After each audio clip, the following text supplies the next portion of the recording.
하나님 말씀은 열왕기상 18장 41절에서 46절까지입니다. 같이 한 목소리로 함께 읽겠습니다. 엘리야가 아합에게 이르되 올라가서 먹고 마시소서. 큰 비 소리가 있나이다. 아합이 먹고 마시러 올라가니라. 엘리야가 갈멜산 꼭대기로 올라가서 땅에 꿇어 엎드려 그의 얼굴을 무릎 사이에 놓고 그의 사환에게 이르되 올라가 바다 쪽을 바라보라. 그가 올라가 바라보고 말하되 아무것도 없나이다. 이르되 7번까지 다시 가라. 7번째 이르러서는 그가 말하되 바다에서 사람의 손만한 작은 구름이 일어나나이다. 이르되 올라가 아합에게 말하기를 비에 막히지 아니하도록 마차를 갖추고 내려가소서 하라 하니라. 조금 후에 구름과 바람이 일어나서 하늘이 캄캄해지며 큰 비가 내리는지라. 아합이 마차를 타고 이스라엘로 가니 여호와의 능력이 엘리야에게 임하매 그가 허리를 동이고 이스라엘로 들어가는 곳까지 아합 앞에서 달려갔더라. 아멘.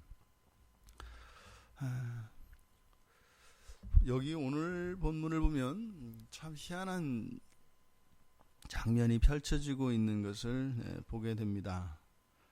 바로 이 앞에까지는 사실은 무시무시한 장면이 일어났었죠. 450명에 달하는 바알 선지자들을 전부 죽이는 사건이 일어났습니다.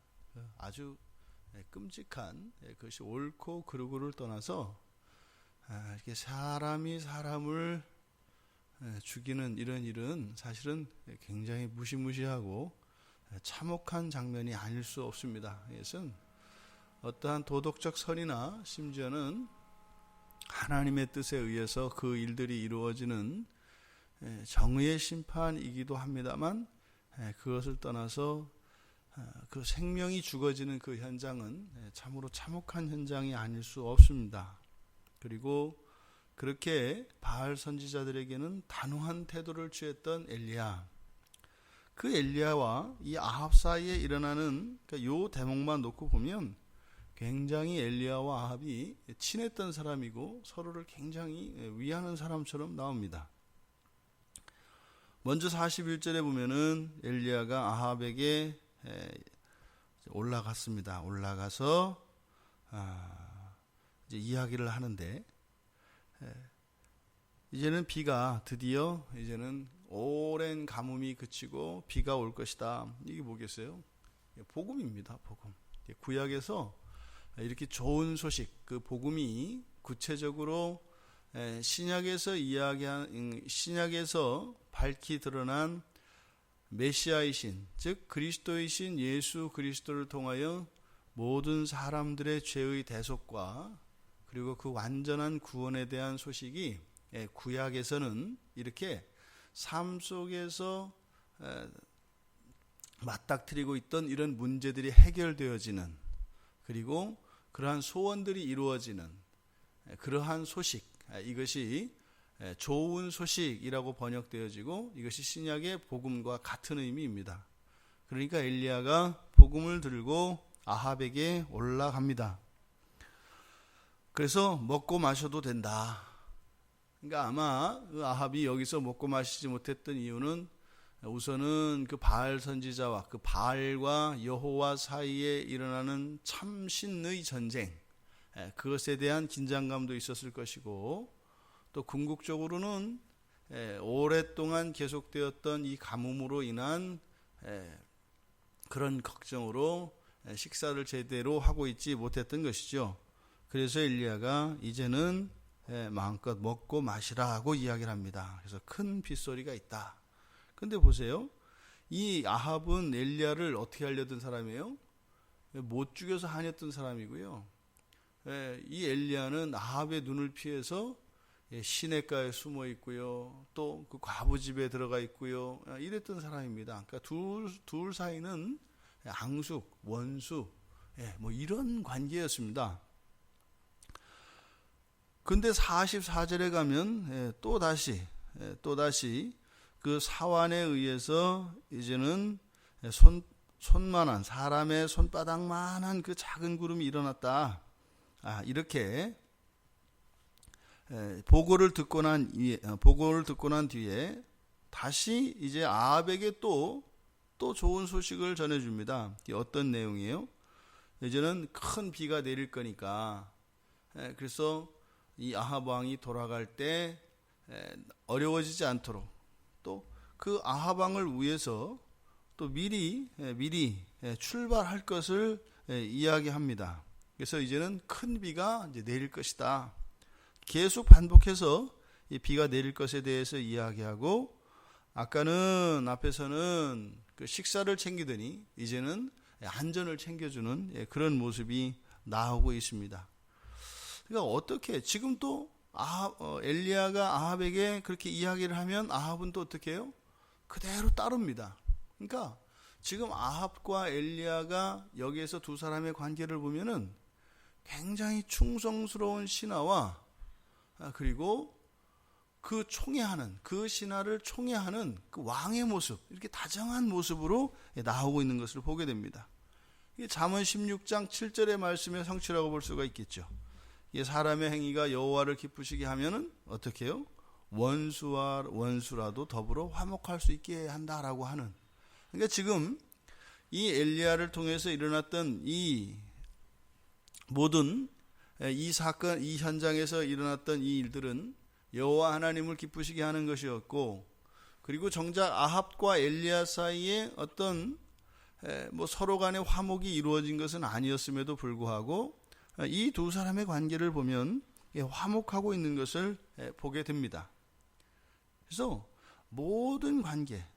이러한 모든 관계의 문제는 바로 하나님과의 관계에서 시작된다는 것을 우리가 알 수 있습니다. 또 이 엘리야가 여기에서 오늘 본문에서 나온 엘리야의 이런 행동들, 이런 행위들을 보면 아합 왕에게 복음을 전하고 또 두 번째로 복음을 전하고 난 뒤에 그 다음에 아합 왕이 이제는 식사를 하러 올라간 사이에 엘리야가 기도하는 모습을 보게 됩니다. 그런데 이게 참 독특합니다. 야고보서 5장 17절에 보면은 17절 18절의 내용을 보면 이때 엘리야가 이렇게 한 행동, 지금 그 뒤에 보면은 땅에 꿇어 엎드려 그의 얼굴을 무릎 사이에 놓고, 이제 아주 독특한 그런 동작인데 이것이 정확히 뭐다라고 이야기할 수는 없습니다. 그런데 야고보에 의하면 이것이 기도하는 것이었음을 압니다. 왜냐하면 엘리야가 다시 기도한즉 하늘이 비를 주었다 이렇게 합니다. 그러니까 지금 엘리야가 복음을 전하고 또다시 기도하는데 사실은 이 내용이 있기 전에 먼저 엘리야는 비가 올 것에 대한 확신을 가지고 있었죠. 그래서 아합 왕에게 비가 올 거니까 식사도 하라고 이야기를 한 것 아니겠습니까? 그러니까 우리가 이 기도와 관련해서 성경에서 나타나는 기도의 응답이 주어졌을 때 두 가지의 반응이 나타납니다. 그래서 한 가지는 하나님이 이렇게 기도가 응답되었을 때 우리의 마음에 확신이 옵니다. 그럼 확신이 왔을 때 그 확신을 가지고 이제는 마음의 평안을 유지하고 하나님의 때를 그냥 기다리는 경우가 있습니다. 그리고 또 하나의 경우는 하나님이 응답해 주시고 그런 확신이 있을 때 또다시 지금 엘리야와 같이 주신 그 확신에 기도로 참여하는 경우가 있습니다. 그러니까 두 경우 모두 다 나옵니다, 성경 안에. 근데 지금 엘리야의 경우는 왕에게 가서 이미 큰 비가 내릴 것에 대해서 이야기할 정도면 이미 확신을 하고 있는 겁니다. 그런데 또 다시 기도를 하고 있는 것을 봅니다. 자, 어쨌든 그렇게 해서 그의 기도에 의해서 비가 내리는데 여기에 보면은 이미 확신을 가지고 있었음에도 불구하고 7차례에 걸쳐서 사환을 시켜서 그 기도가 응답되는지를 확인하는 그런 장면이 나옵니다. 그래서 7번을 오르내리며 바다에 구름이 일어났는지를 묻고 다시 또다시 시키는 이런 일이 일어납니다. 그래서 여기서 7이라고 하는 숫자는 성경에서 완전수를 뜻하고, 완전수는 무한과 영원, 이것을 또한 동시에 의미합니다. 그러니까 엘리야가 비가 올 것이라고 하는 그 응답을 받고 확신을 가진 것, 그것과 그 다음에 7번이라도 7번을 그렇게 반복해서 시킨 것은 또 무엇이에요? 비가 안 올 수도 있다는 겁니다. 그러니까 분명히 기도의 응답을 받았는데 7번을 오르내리게 시킨 것은 뭐예요? 이것은 의심해서가 아니라 분명히 확신을 가지고 있습니다. 그런데 그 비가 내리지 않을 수도 있습니다. 그런데 7번이라는 숫자를 정했기 때문에 또 올 것이라고 하는 그런 확신이 있습니다. 그러니까 기도가 응답되었지만 그 기도가 그대로 우리의 삶 속에 실현되어지기까지는 이렇게 우리가 이해할 수 없는 늦춰지는 시간이 있고, 하나님이 하시는 그 주권에 대해서 설사 우리의 마음속에 확신을 주시고 그 기도의 응답이 이루어졌다 할지라도 그 뒤에 일어날 일에 대해서 만족하기보다는 하나님이 나에게 주신 그 확신, 그것이 엘리야에겐 더 크다 이 말입니다. 그리고 또 그 일이 이루어질 때까지 기도하고 있는 이 행동은 확신에 차지 못한, 또 그 결과에 대해서 의심하는 불안한 마음의 표현이 아니라 오히려 먼저 주신 그 확신에 기도로 참여하고 있는 그러한 모습입니다. 그리고 결국은 또 이 엘리야가 어떻게 하냐면, 그렇게 기도를 해서 비가 내렸습니다. 그래서 이제 비가 내릴 거니까 서둘러서 이스라엘로, 이스라엘은 그 아합의 여름 궁전입니다. 그 여름 궁전으로 피신할 것을 이야기를 해주지 않습니까? 그리고 여기서 드디어 이제 성경에서 그렇게 논란이 많은 이제 축지법이 이제 막 나옵니다. 여기서 이제 엘리야가 먼저 출발한 이 아합 왕을 따라가지 않습니까? 그런데 허리를 동이고 따라가는데 마차보다 빨라요.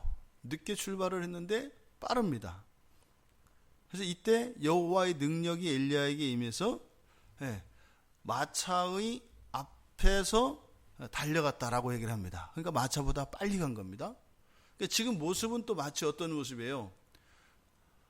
이 엘리야가, 하나님의 선지자, 하나님의 종인 엘리야가 마치 아주 충성스러운 왕의 전령처럼, 왕이 원래 행진을 하면 그 앞장서서 전령이 이제 왕의 행차를 이야기합니다. 그래서 그 앞에 생각을 해보세요. 이제 비가 이제 툭툭툭툭 떨어지고 있는데 마차가 막 전력 질주하지 않겠습니까? 근데 그 앞에서 허리춤을, 그 옷을 딱 조이고 이제 뭐 어떻게 달려갔는지 모르겠어요. 하여튼 뭐 이 축지법으로 하여튼 그 마차보다 앞서서 이렇게 막 달리고 있는 장면입니다. 그러니까 이게 무슨 영화의 한 장면이죠. 그러니까 이렇게 봐서는 마치 전령처럼 이렇게 합니다.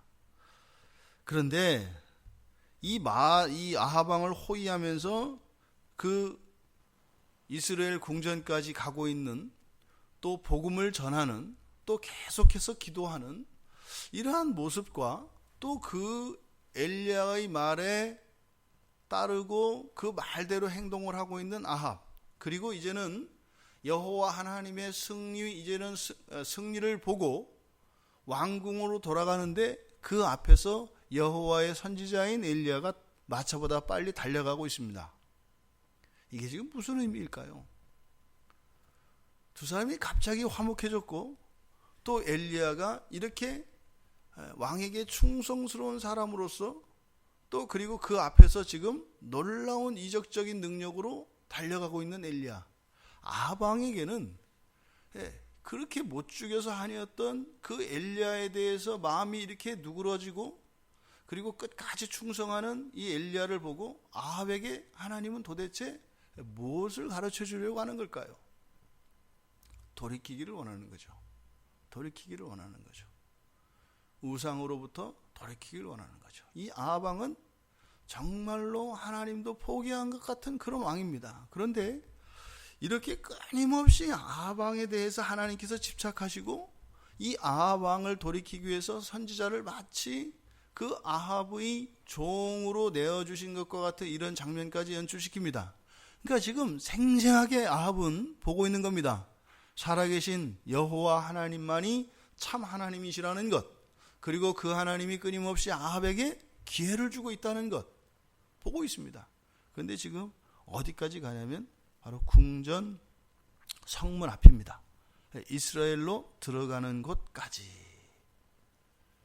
그 안에는 무시무시한 이세벨이 있습니다.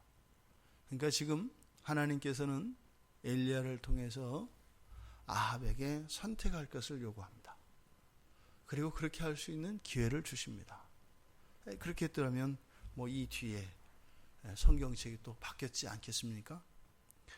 하나님이 아합도 이렇게 기회를 주시고 늦추신다면 우리의 삶의 대부분도 그런 의미가 분명히 있습니다. 분명히 있습니다. 그래서 하나님의 그 기다리심과 하나님의 자비하심은 무한한 것이고, 우리의 삶이 아주 선하고 의로운 가운데 있다 할지라도 우리의 삶 자체는 바로 무엇이다? 하나님께서 기다려주시는 그런 인생을 살아가고 있다는 것입니다. 그래서 죽는 날까지 우리는 늘 우리의 삶 속에 우리의 내면에 있는 이런 죄의 요소들을 발견하고 하나님의 은혜를 구해야 할 것입니다. 오늘 하루 또한 그렇게 되기를 바랍니다. 기다려주시는 하나님, 진노하지 않고 참아주시는 그 하나님, 그 하나님의 선하신 뜻이 무엇인지 알아 우리의 본성과 우리의 삶을 바꿀 수 있는, 그래서 하나님께서 늦추신 그 하나님의 자비하심과 사랑에 반응하는 우리가 될 수 있기를 주님의 이름으로 축원합니다. 하나님, 여호와를 기쁘시게 하였을 때 원수끼리라도 이렇게 화목해 되어진다고 하셨던 그 하나님의 말씀이 아합 왕과 엘리야 사이에서 일어났던 것을 보았습니다.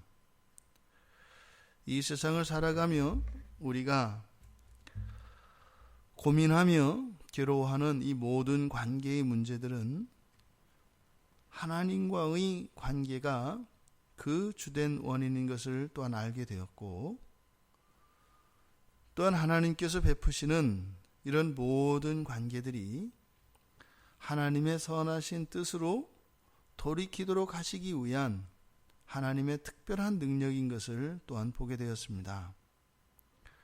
이 세상을 살아가며 저희들이 맺는 모든 관계들 속에서 하나님을 더욱 사랑하며 하나님께 더욱 가까이 나아갈 수 있는 은혜의 기회를 알아, 은혜의 기회로 주신 것을 알아 날마다 저희들의 삶 속에서 하나님과의 친밀한 사귐이 더하여지게 하여 주시고, 또한 저희들의 삶 속에서 하나님께서 차마 기다려 주시는 것임을 또한 깨닫게 하여 주셔서 늘 저희들의 삶과 내면 속에 있는 죄를 발견하고 그 죄를 돌이키며 회개하여 하나님의 용서를 구하며 날마다 하나님의 용서를 경험하며 참된 평화로 또한 감사와 찬양으로 하나님께 영광 돌릴 수 있는 저희들이 되게 하여 주시옵소서.